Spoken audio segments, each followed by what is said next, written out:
Les industries de santé et de beauté changent, évoluent et deviennent des industries comme les autres.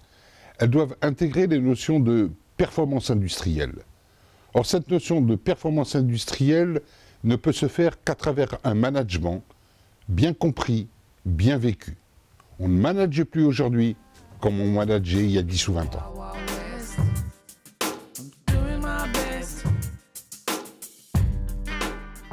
Cette masterclass s'adresse à vous, manager junior, chef d'atelier ou responsable de service. Construite sur un format de 3 fois 4 jours sur un trimestre, elle s'adapte à vos engagements professionnels. Vous n'avez donc aucune excuse si vous tentez d'y échapper. L'équipe inédite de professionnels, consultants, dirigeants, metteurs en scène, réunis pour animer cette formation, vous fera travailler la tête, le cœur et le ventre, à l'image de votre métier. J'interviendrai dans cette masterclass pour examiner avec vous les enjeux humains du lean manufacturing et l'influence positive d'une équipe de production bien conduite sur le coût de revient industriel. Mais surtout, nous tracerons ensemble les lignes de conduite et saisirons les attitudes d'un manager qui assure, qui dure et qui a de l'allure.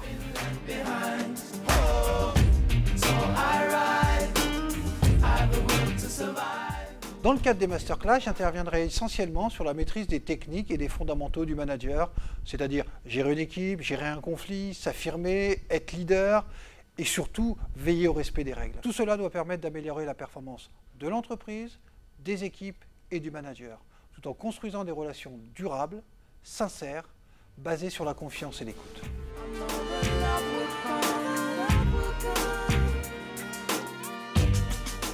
Ce module s'articule sur tout ce qui n'a pas été appris en matière de communication lors de la formation initiale de vos salariés. Produire des écrits de qualité en utilisant des techniques d'écriture professionnelle, choisir son vocabulaire en fonction de sa cible et de ses objectifs, maîtriser le ton et la portée des mots. Intervenir en public, comment capter l'attention, comment convaincre, ou encore animer des réunions efficaces en s'appuyant sur le dialogue pour obtenir des résultats.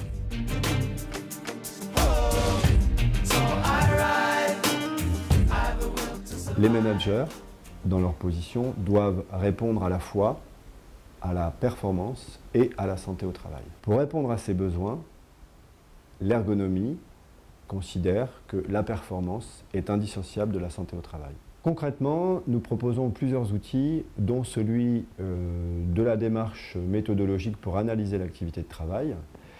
Nous proposons ensuite de mesurer, d'après une étude de cas, les risques psychosociaux et les troubles musculo-squelettiques. Puis enfin, la création d'une boîte à outils qui permettra de mieux appréhender les conflits, la gestion des erreurs et l'évaluation du travail.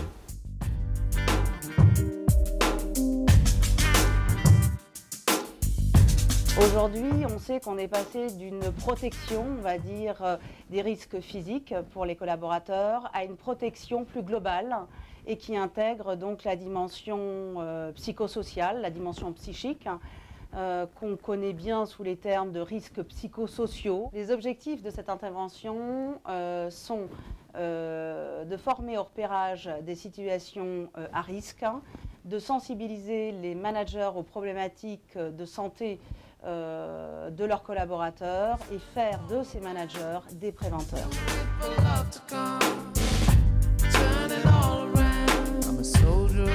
On sait bien que dans l'entreprise, et les juniors plus particulièrement, sont soumis à des pressions assez fortes. Partant du constat que l'écoute est sommaire, c'est-à-dire qu'on écoute les mots mais on n'écoute pas forcément tout ce qu'il y a derrière, c'est là où intervient vraiment le travail du comédien et du metteur en scène et de l'improvisation théâtrale, dans le sens où nous, on va passer par l'action, par des jeux théâtraux qui sont pratiqués par des comédiens, et où on va intégrer dans le corps toutes ces notions-là d'écoute. L'équipe de formateurs vient de se présenter. Diversifiée, complémentaire et quelque peu atypique, elle va révéler en vous les bonnes attitudes, les bons réflexes, les bons comportements à adopter. L'objectif, vous permettre d'installer sereinement au sein de vos équipes les BPM, les bonnes pratiques managériales.